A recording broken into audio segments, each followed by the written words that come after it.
तो प्यारे विद्यार्थियों नमस्कार, स्वागत है आप सबका एक और नए वीडियो में। प्यारे विद्यार्थियों, आज हम यहाँ पर मध्य प्रदेश त्रैमासिक परीक्षा 2024-25 के लिए कक्षा 12वीं भूगोल विषय के लिए वेरी मोस्ट टाइम पे क्वेश्चन और उनका सॉल्यूशन देखने वाले हैं। तो यहाँ से आप सब लोग इस क्वेश्चन पेपर को अच्छे प्रकार से जरूर समझ लें। तो देखो, पहला वाला क्वेश्चन ये लिखा है, मानव भूगोल में किसका अध्ययन किया जाता है।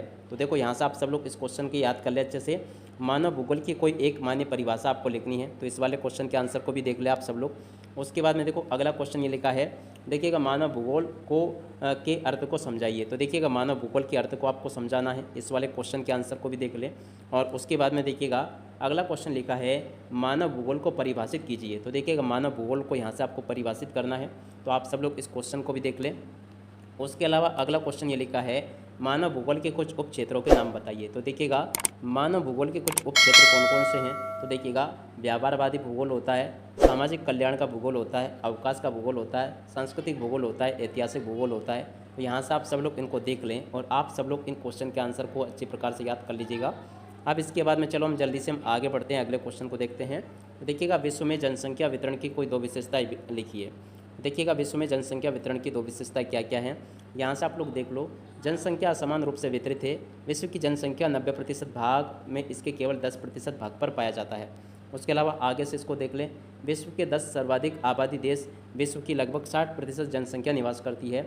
नदी घाटियों तथा मैदानों में अधिक जनसंख्या निवास करती है। इसको भी आपको याद कर लेना है। और उसके अलावा देखो, एक ये वाला क्वेश्चन आपके पेपर में आने वाला है, उत्प्रवास तथा अप्रवास क्या है। ये वेरी मोस्ट टाइम पे, ये बिल्कुल आपके पेपर के लिए निर्धारित है। तो आप सब लोग इस वाले क्वेश्चन के आंसर को भी अच्छे से याद कर लीजिएगा। इसके बाद में देखो, अगला क्वेश्चन यहाँ से आप सब लोग इसको भी देख लें। ये वाला जो क्वेश्चन है ना, ये भी वेरी मोस्ट टाइम पे है, बिल्कुल आपके पेपर में परीक्षा में आपसे पूछा जाता है। तो यहाँ से आप सब लोग इसको भी याद कर लें कि जलवायु किस प्रकार जनसंख्या के वितरण को प्रभावित करती है। उसके बाद में हम आगे बढ़ें तो देखो, अगला क्वेश्चन ये है, जनसंख्या वितरण को कौन कौन से कारक प्रभावित करते हैं। ये भी वेरी मोस्ट टाइम पे क्वेश्चन है। तो यहाँ से आप सब लोग इस क्वेश्चन के आंसर को याद कर लीजिएगा, ताकि आप लोग परीक्षाओं के पेपर में इसको लिख कर आ सकें। और उसके बाद में चलो हम आगे बढ़ते हैं, अगले क्वेश्चन को देखते हैं। तो देखो, अगला क्वेश्चन लिखा है, औद्योगिक क्षेत्र में अधिक जनसंख्या क्यों पाई जाती है। तो देखो, औद्योगिक क्षेत्र में अधिक जनसंख्या क्यों पाई जाती है, इसके पीछे का कारण क्या है, यहाँ से आप लोग देख लें और लिख लीजिएगा। उसके अलावा अगला क्वेश्चन देखते हैं, ये लिखा है, विश्व में जनसंख्या के 2 गुना होने की अवधि पर टिप्पणी लिखिए। और इसके बाद में देखो, अगला क्वेश्चन ये लिखा है, विश्व में जनसंख्या परिवर्तन के लिए उत्तरदायी कारकों की व्याख्या कीजिए। और उसके बाद में चलो अब यहाँ से देख लें, आप सब लोग इन क्वेश्चन को पढ़ लें। आयु लिंग पिरामिड से आप क्या समझते हैं, तो आप सब लोग इसको भी पढ़ लें और अच्छे प्रकार से समझ लें। उसके बाद में देखो, अगला यहाँ पर क्वेश्चन दिया गया, लिंगानुपात के महत्व को स्पष्ट कीजिए। तो देखिएगा, लिंगानुपात के महत्व को आपको किस प्रकार से स्पष्ट करना है, यहाँ से आप लोग देख लें। और उसके अलावा देखो, वेरी मोस्ट टाइम पे क्वेश्चन अगर मैं आपको बताऊँ ना प्यारे विद्यार्थियों, तो ये रहा, ग्रामीण जनसंख्या और नगरीय जनसंख्या में आपको अंतर बताना है। तो देखो, ग्रामीण जनसंख्या गाँव में निवास करती है और नगरीय जनसंख्या नगरों, शहरों या फिर कस्बों में निवास करती है। तो इस प्रकार से आप सब लोगों को लगभग इसमें से 5 अंतर याद कर लेने चाहिए। ये आपके त्रैमासिक परीक्षाओं के पेपर में तो पूछा ही जाएगा, इसी के साथ साथ में ये आपकी अर्धवार्षिक और वार्षिक परीक्षाओं के पेपर में भी आता है। तो इसलिए यहाँ से आप सब लोग इस क्वेश्चन के आंसर को याद जरूर कर लें। उसके अलावा देखो, एक ये वाला क्वेश्चन देख सकते हो, आयु संरचना से क्या तात्पर्य। वेरी मोस्ट टाइम पे बिल्कुल आपके पेपर में आने वाला है ये वाला क्वेश्चन। और उसके अलावा जनजाति से क्या आशय है। तो देखिएगा, जनजाति से क्या आशय है, यहाँ से आप लोग देख लें। और उसके बाद में देखो, अगला क्वेश्चन, जनसंख्या संगठन से क्या आशय है, ये भी आपके पेपर में पूछा जाएगा। अब इसके बाद में देखो, अगला क्वेश्चन पढ़ते हैं। देखो, भारत की जनसंख्या की सामान्य विशेषता आपको बतानी है। तो देखिएगा, भारत की जनसंख्या की सामान्य विशेषताएं क्या क्या है, यहाँ से देख लें आप सब लोग। और उसके बाद में देखो, एक ये वाला क्वेश्चन, वर्तमान में भारत में जनगणना के प्रवास की गणना के 2 आधार आपको बताने हैं। उसके बाद में अगला क्वेश्चन यहाँ से देख लें, गिरमिट एक्ट क्या है, अप्रवास किसे कहते हैं। और उसके बाद में देखो, आगे बढ़ते हैं, जीवन पर्यंत प्रवासी और पिछले निवास के अनुसार प्रवास में अंतर आपको बताना है। पुरुष स्त्री चयनात्मक प्रवास के मुख्य कारक की पहचान आपको करनी है। उसके अलावा भारत की जनसंख्या जनगणना में प्रवास से संबंधित कौन कौन से प्रश्न लोगों से पूछे जाते हैं, इनको भी आप लोग देख लें। और उसके अलावा प्रवास किसे कहते हैं, ये भी आपसे पेपर में पूछा जाएगा। और अगला क्वेश्चन, मानव विकास की संकल्पना आपको बतानी है। भारत का कौन सा जनसंख्या समूह भारत में अति उपेक्षित जीवन यापन कर रहा है।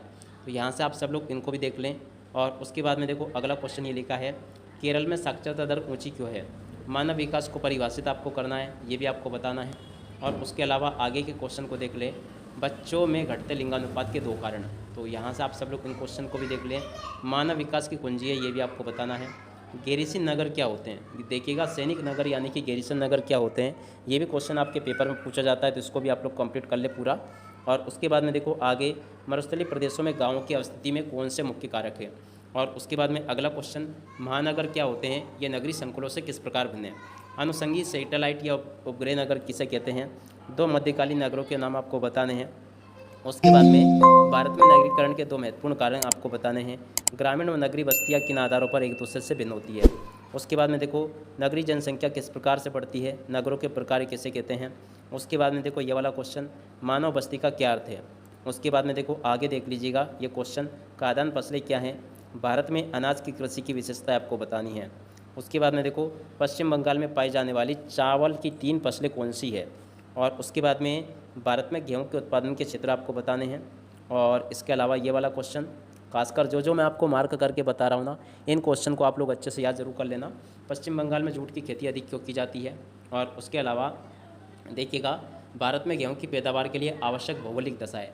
ये वेरी मोस्ट टाइम पे, बिल्कुल आपके पेपर में छपेगा ये वाला क्वेश्चन, तो ये आप लोग याद कर लो यहाँ से। और उसके अलावा कपास के लिए आवश्यक भौगोलिक दशाएं, ये भी आप लोग देख लें। और इसके अलावा आगे बढ़ते हैं, भारत में चावल उत्पादन के लिए आवश्यक भौगोलिक दशाएं, इनमें से एक क्वेश्चन जरूर बैठेगा आपकी परीक्षाओं में, तो आप लोग इनको अच्छे से याद कर लें। अब इसी के साथ में इस वीडियो को यहीं पर पूरा करते हैं। नमस्कार, जय हिंद, जय भारत।